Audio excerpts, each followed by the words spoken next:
Historians agree that between the years 6 and 4 BCE, a child born in Galilee would change the trajectory of human history. Living in territory firmly under control of the Roman Empire, this child, who we now know as Jesus of Nazareth, gained notoriety for his teachings of compassion and mercy towards society's downtrodden, a philosophy which troubled the gluttons making up Rome's aristocratic elites. So much so, it led to his death. And this is a familiar tale.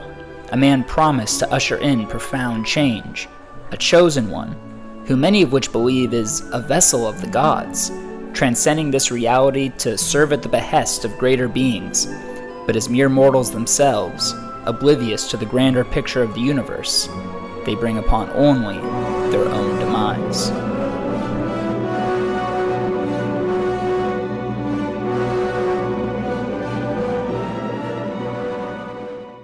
Hello. We here at Slap City USA have been toiling with the question, why is it that Dana White wanted to bring the sport of slap fighting mainstream? And contrary to popular belief, it has nothing to do with Dana White being an experienced slapper himself. In fact, it all stems from a Russian farmer by the name of Vasily Kamatsky, to which many know as Dumpling. And the guy who won the world title was the guy that got me into it. This guy named Dumpling. When we first paid him, I think he wanted $25,000 and 3 goats. Male or female? Goats? So there we had millionaire Dana White speaking to millionaire Tucker Carlson about underpaying a mysterious Russian slap fighter who is requesting payment in livestock. So who exactly is this strange individual who has gained the attention of a titan of industry like Dana White? Well, for those new to the slap game, Dumpling achieved virality on the internet in the late 2010s, capturing an audience outside the typical combat sports ecosystem. Given his unassuming lifestyle and appearance, Dumpling captured the hearts of millions, including Dana White. And through his internet fame, Dumpling has achieved a bit of a cult following. And his entrance into Powerslap was supposed to take the world by storm, because essentially he was Dana White's chosen one, a beacon of hope to launch the sport into the public eye. But it appears the organization that Dumpling came to save has become his own downfall. But things did begin on a high note. It was the evening of June 28th, 2024, Dumpling's Powerslap debut. It was Powerslap 8, a star-studded card with the intention of bringing more eyes to slap fighting than ever before. And the commentary team ensures to let the viewers at home know what makes Dumpling such a feared man in the realm of slap fighting. Doesn't really train because he doesn't have to. I mean, look at the man. 352 pounds at 5'9", right? He's very wide. He's very round. He's barrel-esque. He doesn't lift any weights or anything like that. He just works on the farm down. All right, yes. Michael Bisping lets us know that this pioneer of the slap game is both short and fat. And Bisping chooses to emphasize the fact that Dumpling doesn't lift any weights, all while the graphic in the bottom corner says that Dumpling's athletic experience is powerlifting, which is just really good stuff by the production team. And given that this was Dumpling's debut, the Powerslap matchmakers, they understood the assignment, giving Dumpling a bit of a layup of an opponent in the 0-2 Camille the Polar Bear Marazars. So as you would suspect, Dumpling sleeps that boy, capitalizing on the moment and receiving glowing praise from the commentary team. He just slapped the shit out of him. And it was this vicious knockout that propelled Dumpling to the top of the sport, receiving an immediate title shot against fellow slap fighting legend, Da Crazy Hawaiian. And this match is really the most highly anticipated slap fight in the sport's history, with both Dumpling and Da Crazy Hawaiian being legends of the game.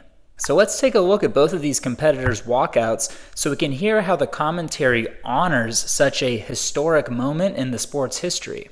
He loves to eat the dumplings. He loves to eat in general. The one thing he told us when we asked him about the training was that I really don't know much. I work on the farm. That's my training. So once again, we get to hear the guys in the booth emphasizing the fact that Dumpling is fat and does not train.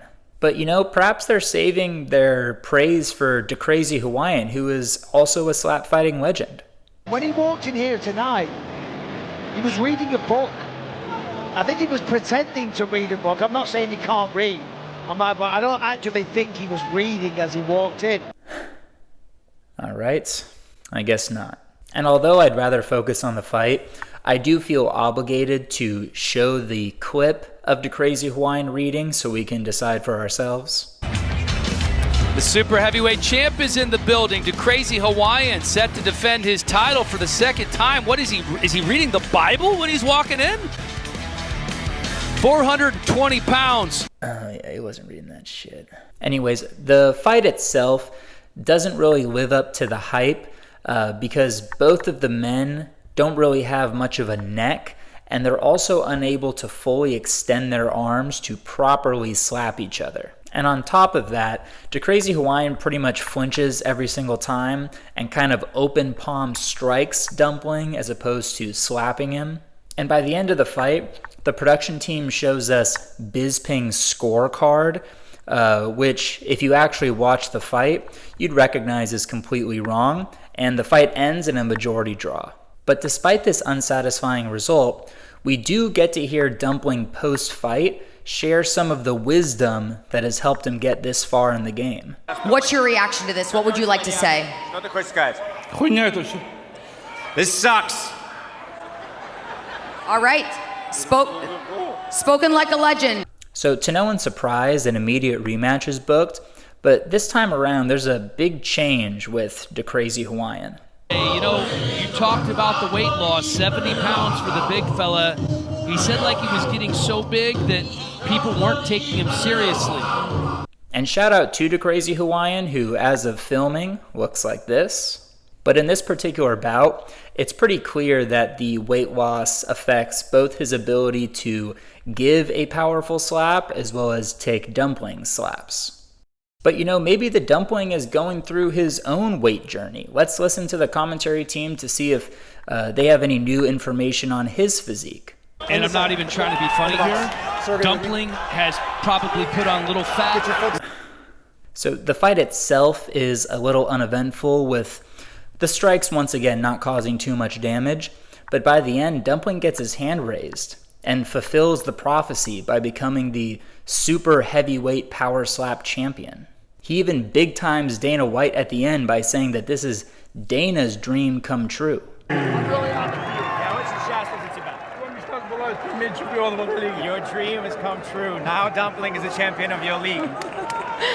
But to become the true god king of power slap as we expected, Dumpling's work was not done. A true champion does not define their legacy by winning the belt. It has more to do with their ability to protect their throne. And Dumpling's first challenger, he was no ordinary man. Rather, one that was on a mission, attempting to avenge the loss of a loved one and do right by his lineage. And who is this man? It's none other than the Hawaiian Hitman, brother of DeCrazy Hawaiian. So let's listen how Michael Bisping sets the tone for yet another historic grudge match that Dumpling is a part of. Look at the size of him. I mean, yeah, he's not the tallest, but the width of the man. The width of both of them. Who are we kidding? I guess we are 4 fights into Dumpling's power slap career, and they're still choosing to remind us that he is a fat man.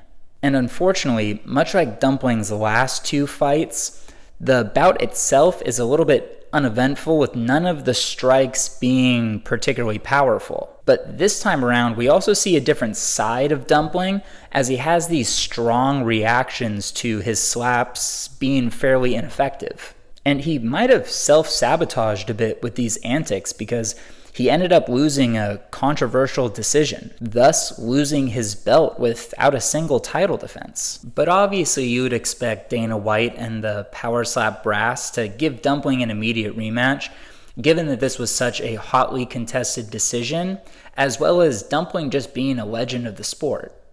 Or you could feed Dumpling to a 5-0 prospect, creating a star of your own, and then kick Dumpling to the curb.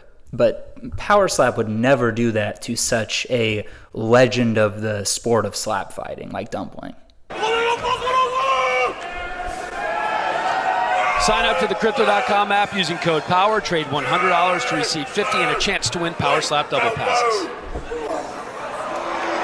Makini giving it the hacker. All right, I guess that's exactly what they did. Enter Makini Big Mac Manu. And right away in this fight, we get to see that Big Mac is on a completely different level, eating Dumpling's first slap with ease.